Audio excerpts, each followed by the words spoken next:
Bonjour, je m'appelle Angina Tirochi et voici ma collègue Aminata Thiez. Nous sommes deux jeunes travaillant au Transat 2000 et aujourd'hui nous allons vous parler globalement du coronavirus. En effet, le COVID-19 a touché notre société de bien des manières, mais aujourd'hui nous allons plus nous focuser sur l'aspect économique et social de la situation.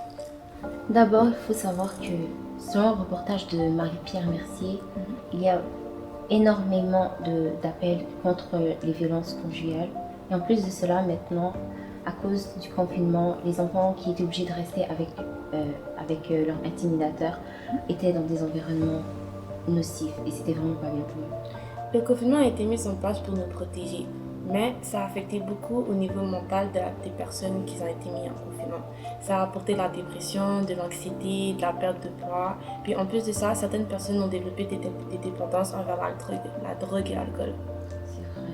En plus de cela, selon les statistiques du Journal de Montréal, les enfants âgés entre 0 et 9 ans ont moins de chances d'attraper le Covid, alors que c'est vraiment pas le cas pour les personnes âgées.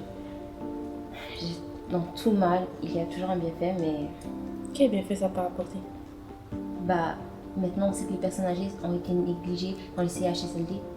Mais c'est pas juste les CHSLD qui sont fautifs, le gouvernement aussi.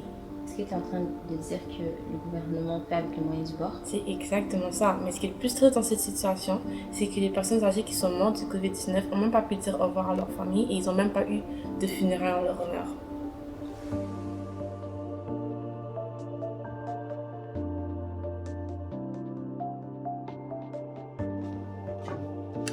On est revenu. C'est encore nous les amis. Mais bon, passons du côté économique de la situation. La pandémie a causé énormément de fermetures pour plusieurs compagnies malgré l'aide gouvernementale. Et à cause de ça, je suis sûre, presque sûre et certaine, qu'il y aura une hausse du taux de chômage. Faut pas oublier aussi que ça va aussi les prix des biens, des services et toutes ces affaires-là. C'est vrai. Il y a des personnes qui ont arrêté de travailler juste pour avoir la PCU, alors qu'il y en a d'autres qui, eux, ils ont continué à travailler en obtenant la PCU. Est-ce que tu savais qu'en plus de ça, il y a des gens qui ont fraudé le système pour avoir droit à la PCU, même s'ils n'avaient pas les critères demandés par le gouvernement? Ah bon? En tout cas, ce qui est pour les dégâts que le COVID-19 va faire à l'économie mondiale, l'économie du Canada va être inestimable. Mais bon, je préfère mieux qu'on attende les conseils des spécialistes par rapport à ça, parce qu'on n'est pas très bien passé pour savoir ça. C'est vrai. En tout cas, moi, de mon côté, c'est le côté social qui manque le plus. Le contact humain, ça manque.